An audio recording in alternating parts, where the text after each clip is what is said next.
E eu quero falar sobre o tema cultura de esperança. Por que uma cultura de esperança? Porque nós vivemos em dias que, de alguma forma, a sociedade tem roubado a esperança das pessoas. As pessoas estão sem esperança. E quando nós olhamos para a Bíblia, a gente precisa fazer uma pergunta para nós mesmos. A pergunta é muito simples: qual é a resposta de Deus para os dilemas, para os sofrimentos da pós-modernidade? Qual é a resposta de Deus, ou qual é a opinião de Deus sobre tudo isso? E a resposta de Deus, de várias formas na Bíblia, aponta para uma única direção. E que direção? Numa época de sofrimento, numa época de dor, numa época de aflição, nós precisamos construir uma cultura de esperança. Você pode dizer isso comigo? É necessário construirmos uma cultura de esperança. E pela manhã a gente falou que existe duas formas de construir uma cultura de esperança. Primeira forma, quando a gente busca na fonte, que é a palavra. Eu tenho esperança quando eu estou em contato com a palavra. Romanos 15:4 fala sobre isso. A consolação e a esperança que as Escrituras promovem em nós. Então não tem como termos esperança se não estamos conectados à palavra. Segunda forma de criar uma cultura de esperança é priorizando a esperança. 1 Coríntios 13:13 diz que de todas as coisas prevalecem a fé, a esperança e o amor. E o maior dos três é o amor. Mas a esperança é destacada por Paulo como algo fundamental. Ou seja, precisamos ter esperança. É uma realidade bíblica. E nessa noite eu quero te mostrar aqui duas lições muito práticas sobre como criar a cultura de esperança e os resultados que essa cultura traz para nós. Abre comigo João capítulo 21. E eu quero te mostrar um episódio bíblico que é bastante conhecido, mas que traz uma riqueza de revelação sobre a vontade de Deus para este tempo. João capítulo 21, do verso 1 ao 3. Depois disto, manifestou-se Jesus outra vez aos discípulos, junto ao mar de Tiberíades. E manifestou-se assim: estavam juntos Simão Pedro e Tomé, chamado Dídimo, e Natanael, que era de Caná da Galileia, os filhos de Zebedeu e outros dois dos seus discípulos. Verso 3: disse-lhe Simão Pedro: vou pescar. Disseram-lhe eles: também nós vamos contigo. Foram e subiram logo para o barco, mas naquela noite de pescaria, investindo horas para pescar. O que diz o final do versículo 3, gente? Nada apanharam. Veja a cena: os discípulos voltam para a praia, frustrados, depois de uma noite investida tentando pescar. E depois de uma noite investida tentando pescar, eles voltam sem peixe nenhum. Pensa comigo o cenário de frustração, de decepção, de dor, de tristeza, porque não era só a pesca, era a sobrevivência deles. Não era só a pesca e a sobrevivência, era a pesca, a sobrevivência e a notícia recente de que eles tinham perdido o líder deles, que era Jesus. Então, essas três notícias se juntam e alimentam nos discípulos uma tremenda falta de esperança. Talvez Pedro no barco olhou para o Tomé e disse assim: Tomé, já não bastasse a gente perder Jesus? Já não bastasse a gente ter que voltar ao nosso trabalho de pescaria? Agora nós temos mais um problema. A gente vai pescar e não conseguimos pegar nada. Passamos uma noite inteira investindo tempo na pescaria e não apanhamos nada. Então, o cenário era um cenário dos discípulos sem esperança. porque eles fizeram tentativas durante toda a noite. A palavra diz que quando amanhece o dia, algo de especial acontece. Verso de número 4. E sendo já manhã, Jesus se apresentou na praia, mas os discípulos não conheceram que era Jesus. Disse-lhes, pois, Jesus: filhos, tendes alguma coisa de comer? E eles responderam o quê? Mas presta atenção, eles estavam respondendo para quem, gente? Para Jesus. Veja, Jesus está perguntando, eles não percebem que é Jesus, e Jesus está perguntando para eles: vocês têm algo para comer? O que vocês pescaram? Jesus, além de não ser reconhecido, eles não percebem que a frustração deles, a falta de esperança deles, estava cegando e impedindo eles de ver quem falava com eles. Olha para a pessoa que está do seu lado e diga para ela que sua falta de esperança não atrapalhe você perceber Jesus falando contigo. Você está aí, irmão? Os discípulos, com falta de esperança, não perceberam que era Jesus falando com ele. Não perceberam. E aí, a palavra diz que além de não ser reconhecido, Jesus faz essa pergunta, eles dizem que não, e na sequência, Jesus dá um comando, verso de número 6. Vocês podem ler? 1, 2, 3.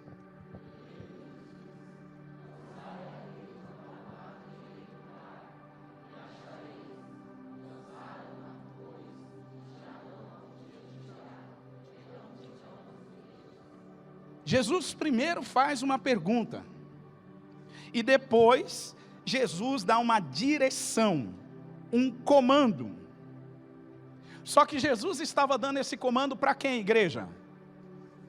Os discípulos, que aqui eram 7, pescadores, talentosos, sobreviviam da pesca, sabiam tudo do mar da Galileia, sabiam tudo onde lançar a rede. E Jesus disse para eles o quê? Lança a rede do lado direito do barco.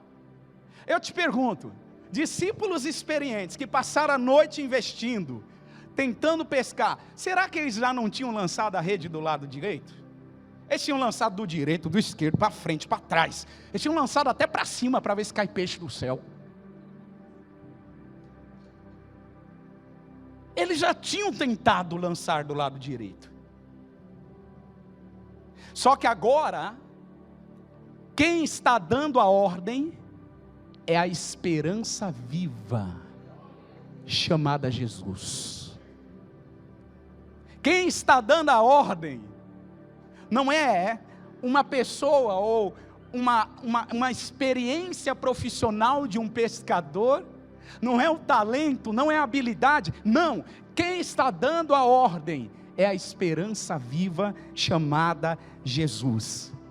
A primeira lição que eu aprendo aqui, irmãos, é que o ser humano tem uma tentativa muito forte de ser independente de Deus. Os pescadores poderiam dizer que eles conheciam tudo de pesca. Jesus era marceneiro e não pescador. Eles poderiam dizer, nós manjamos tudo de pesca, mas eles se colocaram numa posição de dependência. Versículo de número 2, volta um pouquinho, por favor, João 21, 2. Estavam juntos, quem? Quem mais? Quem mais? Quem mais? Os filhos de Zebedeu, que eram 2, olha a expressão no plural, filhos, e mais 2 dos seus outros discípulos. Eram quantos, pessoal? 7. 7 experientes pescadores tentando pescar, mas nada apanharam, ficaram sem esperança. Só que agora surge em cena a esperança viva, dizendo, lança a rede do lado direito. O que eu aprendo aqui, irmãos, quando somos dependentes de Deus, estamos abertos a repetir algo que deu errado no passado, mas que vai dar certo no presente, porque nós estamos ouvindo a voz da esperança viva. Por que eu te digo isso? Há pessoas aqui que eventualmente podem estar frustrados, sem esperança, porque você fez uma vez e não deu certo, você fez 2 vezes e não deu certo, você sabe que isso é o certo, mas você está frustrado e sem esperança. Só que, num primeiro momento, você fez sem um comando, agora está vindo um comando, e quando vem um comando e você obedece, qual é o resultado? Pesca maravilhosa. Abre comigo a sua Bíblia em 1 Pedro, capítulo 3. Perdão, 1 Pedro, capítulo 1.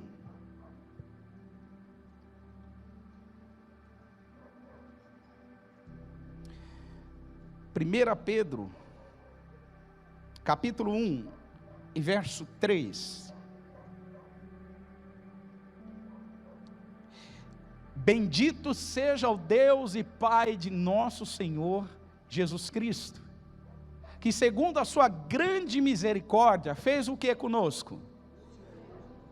Nos gerou de novo, e nos gerou de novo, para que a gente tenha uma esperança viva, nos gerou de novo para uma viva esperança. Em outras palavras, a esperança que nós temos não está morta, ela está viva, ela ressuscitou, ela dá ordens de comando, para a gente fazer coisas que no passado deu errado, que gerou decepção, mas que no presente vai dar certo, porque Ele está dizendo, Ele está falando, e o que Ele fala, Ele é fiel para cumprir. Você diz amém? Então veja, a primeira lição que nós aprendemos aqui, o direcionamento de Jesus. Ele está direcionando os discípulos, e os discípulos se colocam numa posição de dependência.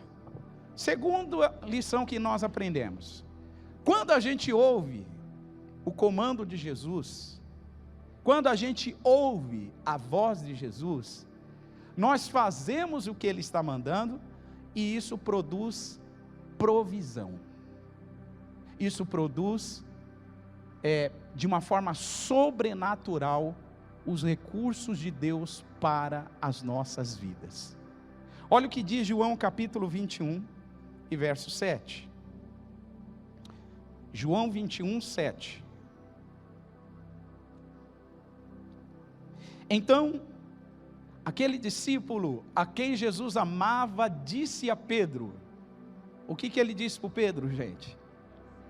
É o Senhor, Pedro. E quando Simão Pedro ouviu que era o Senhor, cingiu-se com a túnica, porque estava nu, e lançou-se no mar.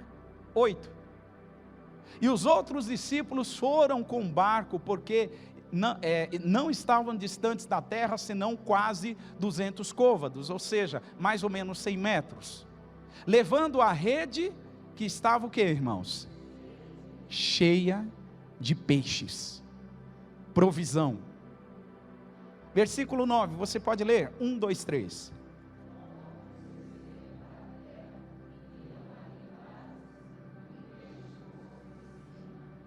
Presta atenção em algo.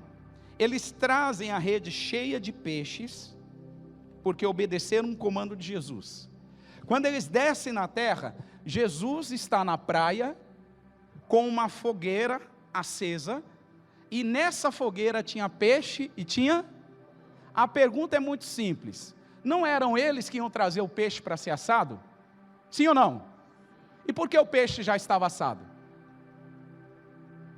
Porque o pão já estava assado? Porque a provisão já estava preparada? Esse peixe e esse pão pronto, significa Jesus dizendo para os discípulos, eu sempre chego primeiro, eu sempre faço melhor. Os discípulos estão trazendo os peixes crus para serem assados, e Jesus está dizendo aqui, já tem peixe pronto, já tem comida pronta, já há um banquete preparado. Irmão, presta atenção em algo. a gente tem muita limitação com algumas coisas. E alguma das limitações que nós temos é de ouvir e obedecer o que Jesus está falando para nós. Tudo que foi testemunhado aqui nessa noite, tudo que vocês verem Deus fazendo através dessa casa, irmãos, vou te falar, Jesus fala umas coisas muito loucas para nós. Muito loucas. E dessas coisas muito loucas, o primeiro pensamento que vem é: eu não vou fazer se o Senhor não explicar. Mas espera aí, quem é o Senhor? Ele ou nós? Ele ou eu? Ele ou você? Quem é o Senhor? Quem é o Senhor? Muitos de nós não alcançamos o que Deus tem para as nossas vidas, porque a gente racionaliza muito, a gente ouve muito e não quer responder com uma resposta de fé. E se prepare, porque se você responder com algo de fé, Jesus vai provar que Ele chegou primeiro. Jesus chega primeiro, porque a ideia aqui é que os discípulos fossem restaurados na sua esperança. A ideia de Jesus aqui nessa noite é que a sua esperança seja restaurada. Você não entendeu isso? Qual é o seu problema? Jesus sempre perguntava para as pessoas: o que queres que eu te faça? Pensa comigo. Perguntar isso para um cego. O que um cego quer, gente? Quer comida. O que um paralítico quer? Comida. Dinheiro. Por que Jesus perguntava: o que queres que eu te faça? Porque ele queria a resposta, ele queria checar o senso de prioridade da pessoa. Ele queria avaliar se a pessoa tinha um senso de prioridade correto da necessidade que ela possuía.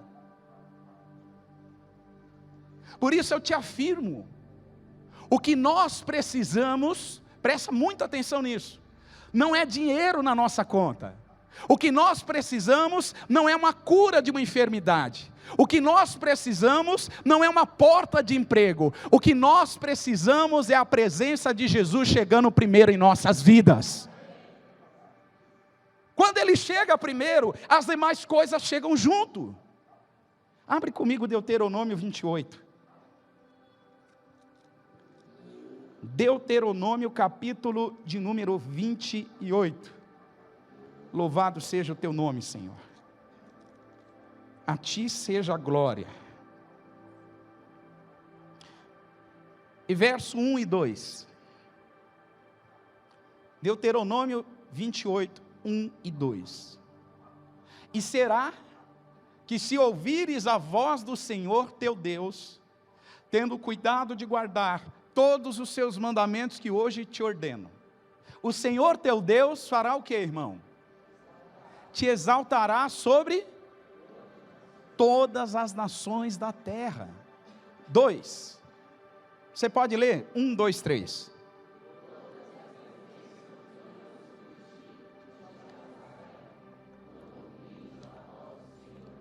Presta atenção em algo. Deus está dizendo para o Moisés compartilhar com o povo uma notícia. E que notícia é essa? Diga ao meu povo, Moisés, que quando eles ouvirem a minha voz e obedecerem, as bênçãos virão e alcançarão eles. Não são eles que alcançarão as bênçãos alcançarão eles. Veja, aqui existe um grande dilema, porque muitas pessoas invertem essa ordem. Ao invés da pessoa esperar a bênção alcançar, pelo contrário, ela quer ir alcançar a bênção. Olha para a pessoa que está do seu lado e diga assim para ela: deixa a bênção te alcançar, irmão. Você diz amém? A bênção quer nos alcançar, gente. Por isso eu te afirmo, o que você precisa não é uma cura de enfermidade. O que você precisa não é dinheiro na sua conta. Eu penso que se tivesse muito dinheiro na conta de alguns de nós, a gente não estaria aqui hoje. Eu penso que se alguns de nós tivéssemos a cura da enfermidade, nós não estaríamos aqui hoje.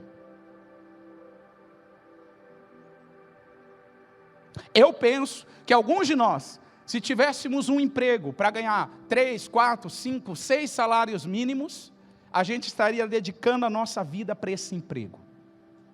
Presta atenção, Jesus está falando algo aqui. E o que Ele está falando? A tua maior necessidade é estar em contato com a presença dEle. Essa presença gera tudo o que você necessita.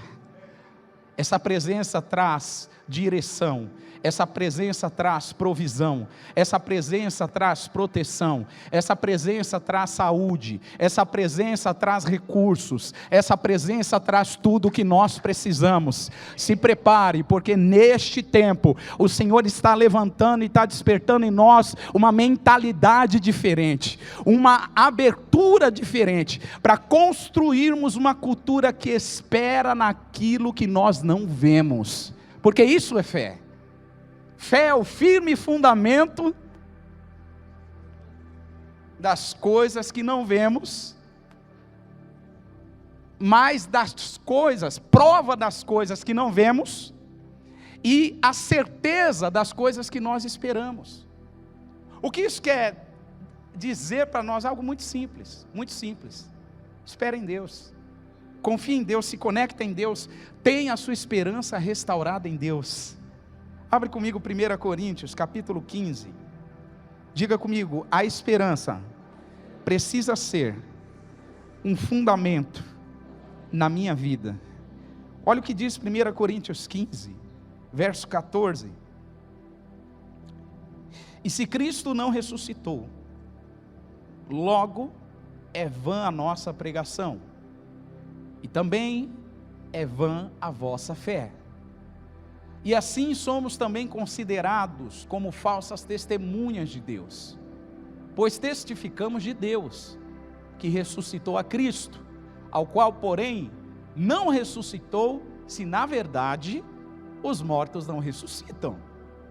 Porque se os mortos não ressuscitam, também Cristo não ressuscitou.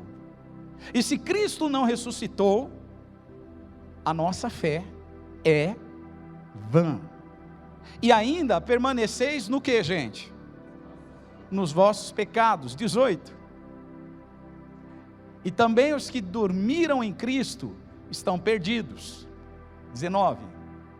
Agora, se há um povo que tem esperança em Cristo, se há um povo que crê nas promessas futuras, se há um povo que permite o seu coração ser alimentado por esperança, se nós esperamos em Cristo, e nós esperamos não só nessa vida, nós deixamos de ser miseráveis para sermos pessoas altamente providas no reino dos céus. O que isso quer dizer, irmãos? Se a gente espera em Cristo, se a nossa esperança em Cristo está apenas nas coisas presentes, nas coisas temporais, nas coisas deste mundo, preste atenção, o texto está dizendo que nós somos os mais miseráveis. Agora pensa no contrário disso. E se nós não esperamos, e não temos esperança só nesta terra, se a gente espera nas coisas celestiais, o inverso disso acontece. Ao invés de miséria, vem abundância. Ao invés de miséria, vem suprimento. Ao invés de miséria, vem a presença de Deus trazendo todos os recursos celestiais. Você diz amém? O que isso quer dizer? É algo muito simples, irmãos. A nossa fé precisa estar fundamentada na esperança. O que isso quer dizer? É algo muito simples. A nossa esperança precisa ser restaurada, buscando essa esperança na fonte, que é a palavra. E quando nós temos a palavra, e a nossa fé está depositada na esperança, e quando a gente prioriza a esperança, pode ter certeza de algo, nós criamos uma cultura de esperança. O que nós precisamos para enfrentar o dilema dos nossos tempos? Uma cultura de esperança. Você precisa ter esperança, querido. Você precisa crer. Você precisa transbordar a esperança por onde você passa. 1 Pedro 3,15, por favor. Olha o que diz a palavra. 1 Pedro 3,15.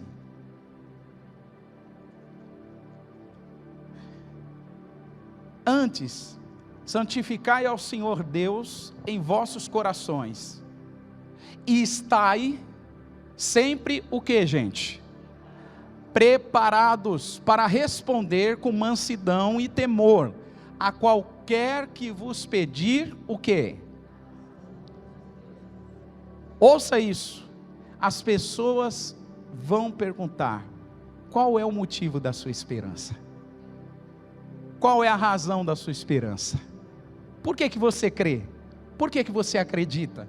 Por que o mundo está em conflito e você está crendo, confiante e aguardando? As pessoas vão perguntar qual o motivo e a razão da sua esperança. E o que esse texto está dizendo?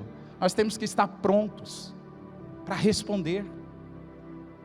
Quando é que estaremos prontos? Quando a gente está envolvido em uma cultura de esperança. Então eu quero nessa noite declarar sobre a tua vida que todas as experiências que trouxeram frustração, dor, sofrimento, angústia, aflição, todas essas experiências, se você as colocar diante do Senhor nessa noite, a sua esperança será completamente restaurada. A sua alegria de crer no porvir estará completamente restaurada. Eu termino lendo Jeremias 29:11, se coloque de pé, por favor. Jeremias 29:11.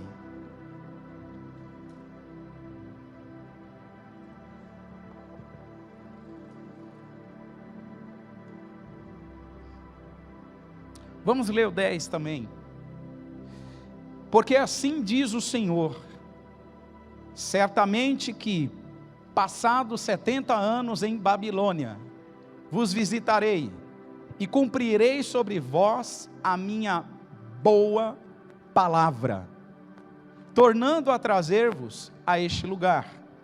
Verso 11, você pode ler? 1, 2, 3.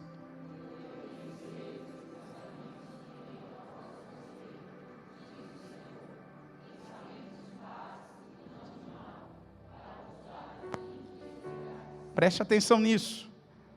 Pensamentos de paz, planos de paz, propósitos de paz, que são acessados por intermédio da esperança. Se você permitir a esperança ser roubada do seu coração, você não acessa o que Deus tem para a tua vida. Preste atenção nisso. 1 Coríntios 13:13 está dizendo que esses três permanecem: a fé, a esperança e o amor. A fé nos conecta com Deus, a esperança nos conecta com o futuro que Deus tem para nós, e o amor nos conecta com as pessoas com quem nos relacionamos. Se você não tem esperança, você não se conecta ao futuro, ao plano, ao projeto de paz que Deus tem para a tua vida. Se você permitiu a esperança ser roubada, não há conexão com o futuro que Deus tem para você. Por isso, o profeta Jeremias, recebendo esse recado de Deus, ele está dizendo para o povo: vocês precisam alimentar a esperança, vocês precisam ter esperança. E como se tem esperança? Verso 12: então me invocareis, ireis e orareis a mim, e eu vos ouvirei. Irmão, tem gente que quer ter esperança e nem fala com Deus. Tem gente que quer ter esperança e nem se conecta às coisas de Deus. Quando é que você vai ter esperança? Quando é que você vai alimentar a sua esperança? Ou você acha que aquelas mensagenzinhas prontas do Instagram, aquelas mensagenzinhas automotivacionais, aquilo ali serve para gerar esperança em você? Que as mensagenzinhas prontas resolvem. Você tem que ter esperança. Esperança em Deus é mediante conexão. Você tem que orar, você tem que ir a Ele, você tem que buscar, porque a promessa dele é: eu vou ouvir vocês. Verso 13, 29, 13 de Jeremias.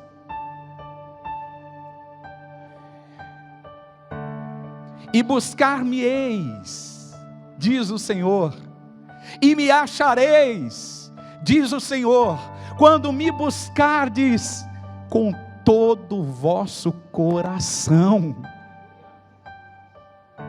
Acessa outros níveis de busca, meu irmão. Uma igreja que tem esperança não é uma igreja que é rasa na busca. Um povo que tem esperança não é um povo raso na busca. É um povo que acessa outros níveis de busca da presença de Deus. É um povo que o busca de todo o seu coração, com todas as suas forças. Verso 14. Uau! O Senhor diz: eu serei achado de vós. Ou seja, busca, você vai achar. Bate, porque as portas vão se abrir. Procura, você vai encontrar. Ele vai ser achado por todos nós. E farei voltar os vossos cativos, e congregar-vos-ei de todas as nações e de todos os lugares para onde vos lancei, diz o Senhor, e tornarei a trazer-vos ao lugar de onde vos transportei. A pergunta é muito simples, irmãos. É muito simples. Como você vai encarar o mundo desafiador se você não tem esperança no seu coração? Como você vai encarar os nossos dias desafiadores? Porque daqui para a volta de Jesus, irmãos, se prepare, os dias serão altamente desafiadores. Como é que você vai viver os seus dias, sendo que a esperança não está viva? Sendo que você não está conectado à fonte da esperança, que é a palavra de Deus? Eu quero orar com você nessa noite. Eu quero orar com você porque há uma unção de Deus liberada para nos capacitar a construir uma cultura de esperança. Feche seus olhos, por favor. Eu gostaria que você começasse a orar e começasse a pedir: Senhor, restaura a minha esperança. Comece a orar pedindo: Senhor, eu te busco nessa noite. Comece a buscar para que a sua esperança seja restaurada. Feche seus olhos, clame a Ele. Jesus, Jesus, Tu és a viva esperança. Jesus, Tu és a viva esperança. Jesus, há pessoas tão especiais, tão lindas, como foi dito aqui nessa noite. Há pessoas com projetos tão extraordinários. Há pessoas que carregam aqui, Senhor, projetos lindos do Senhor, para mudar a história de uma família, para mudar a história de uma região. Há pessoas que carregam projetos aqui para mudar a história de cidades inteiras. Há pessoas lindas do Senhor aqui com projetos para mudar toda uma nação. Mas, Senhor, por causa das frustrações, por causa das dores, por causa das decepções, quantos de nós perdemos a esperança? Quantos de nós, Senhor, estamos desesperançados? Por isso, nessa noite eu peço, Espírito da verdade, sopra vida nesta palavra, sopra vida ao coração do teu povo, sopra vida e quebra toda a dureza do nosso coração. Senhor, assim como aqueles discípulos que voltaram para a praia, frustrados e decepcionados, nós também voltamos aqui à sua presença, e te pedimos, Senhor, fala conosco, libera a sua palavra, libera os teus decretos, libera os teus comandos, e nós te obedeceremos, Senhor, e nós ouviremos a tua voz. Senhor, nós abrimos mão de toda a experiência, toda a capacidade, toda a habilidade. Nós abrimos mão, Senhor, de toda a dureza do nosso coração, de toda a resistência. ou por pensamento ou sentimento, e nos abrimos para ouvir a voz, a doce voz do Senhor dizendo: lance as redes do lado direito.